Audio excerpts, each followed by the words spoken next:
માનું છું કે વિધાનસભા ગૃહ માટે કલંકિત અને કાળો દિવસ છે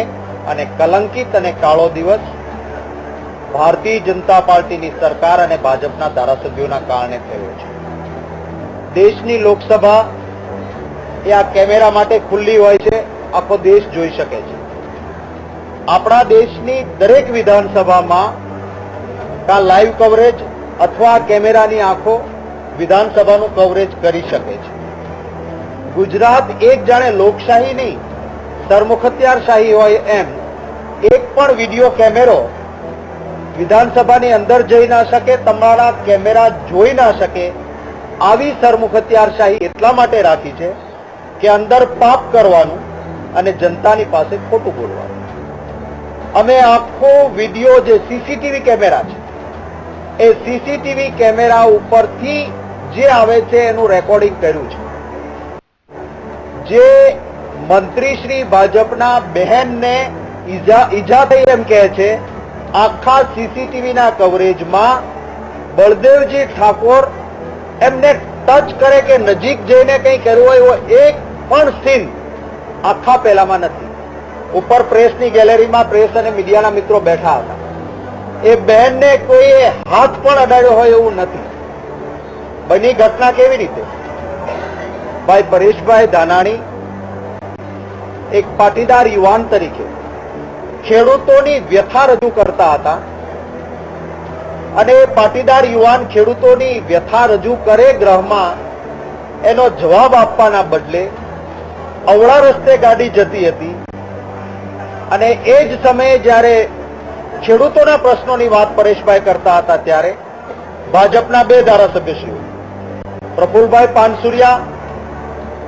અને કાનાભાઈ અમૃતિયા સભ્ય સમાજમાં ક્યારેય સાંભળી ન હોય,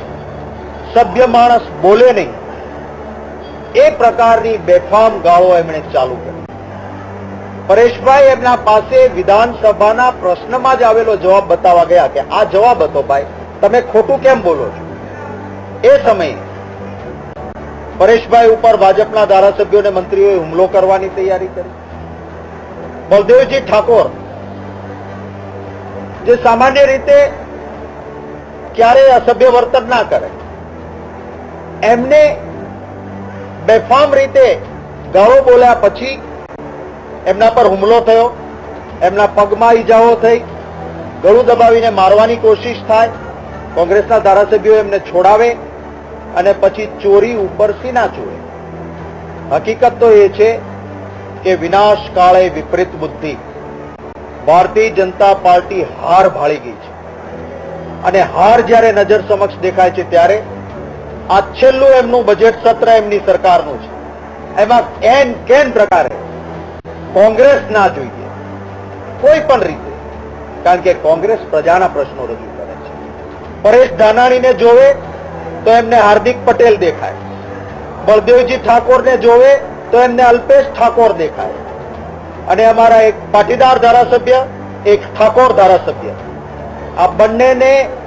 ખોટી રીતે ચિતરવાનો અહીંયા આવીને ભાઈ નીતિનભાઈ પટેલ અને જે ભારતીય જનતા પાર્ટીની સરકારે કર્યો છે એને સખત શબ્દોમાં અમે વખોડીએ છીએ। આવતા દિવસોમાં જનતા આનો જવાબ આપશે અને ગુજરાતમાં જો અમારા બંને ધારાસભ્યશ્રીઓ સામે કંઈ પણ થશે તો ગુજરાતની જનતા ભાજપના ઠેર ઠેર પૂતળાઓ બાળશે અને 2017 ડિસેમ્બરમાં એક પાટીદાર યુવાન, એક ઠાકોર ધારાસભ્ય, આ બંનેના અપમાનનો બદલો જનતા લેશે।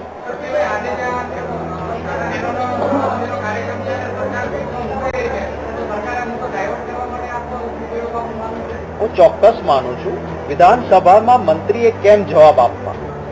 એની ચોક્કસ અધ્યક્ષોના નિર્ણયથી નીતિ નક્કી થઈ છે। સવાલ તમારી સરકારનો અત્યારે પૂછે ત્યારે 95ની વાત પ્રશ્નોત્તરીમાં ન થાય,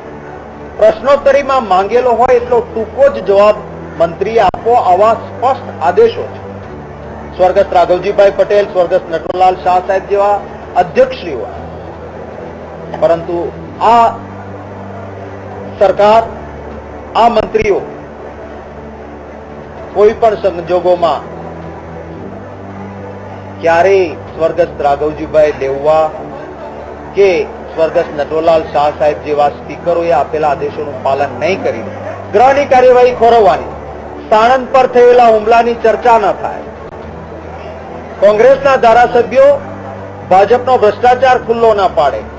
કોંગ્રેસના ધારાસભ્યો પ્રજાની વાત રજૂ ન કરે, આંગણવાડીની બહેનો અત્યારે આંદોલન પર ઉતરી છે, સમાન કામ સમાન વેતન, ફિક્સ પગારવાળાને પૂરતો પગાર મળ્યો નથી, જુદી જુદી વીજ કંપનીઓના કર્મચારીઓને આંતર ફેરબદલી એમનો અધિકાર છે મળતી નથી, જે કોન્ટ્રાક્ટ બેઝડ લોકો છે એમનું શોષણ થાય છે,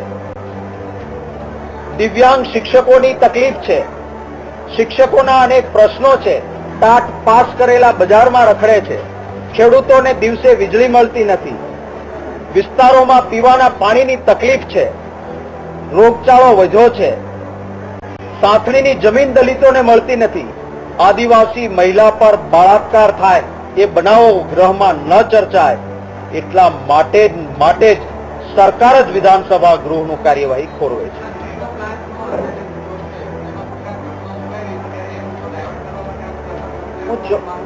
હું ચોક્કસ માનું છું આ સરકારની એક ટેવ છે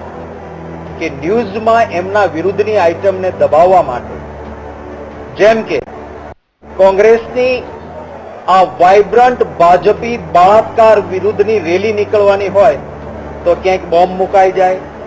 ક્યાંક આઈબી કહી દે કે પાકિસ્તાનમાંથી કોઈ પોટકા લઈને આવ્યો છે, તો તમારી આઈબીને ખબર પડી તો એને એરેસ્ટ કેમ ના કરે? પણ એવા ન્યૂઝ પ્લાન્ટ કરવાના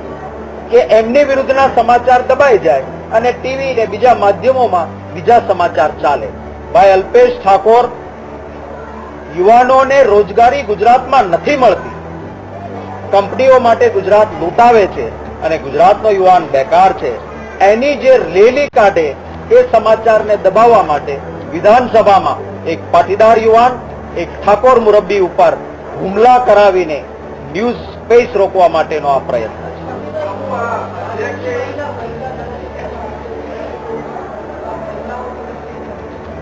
મારે કહેવાનું એ છે કે ઉપર બધા જ પ્રેસ ગેલેરીમાં પત્રકારો બેસે છે, કોઈએ પણ જોયું કે મારો એક પણ ધારાસભ્ય બહેનને ટચ કરવાનો તો સવાલ નથી, એક શબ્દ એના વિરુદ્ધ બોલ્યો હોય એવો એક પણ કિસ્સો.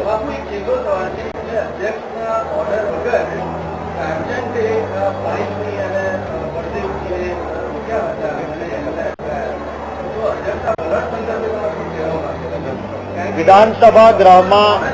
માનનીય અધ્યક્ષ છે એ તટસ્થ હોય છે, માનનીય અધ્યક્ષશ્રીની નિગેબાની નીચે ગૃહ ચાલતું હોય છે અને અધ્યક્ષશ્રીના પરવ્યુમાં આવતી કોઈ પણ બાબત માટે સંસદીય પ્રણાલિકાના જાણકાર તરીકે હું ટીકા ટિપ્પણી કરું એ બરાબર નથી, માટે એના પર કોઈ કોમેન્ટ ના હોઈ શકે.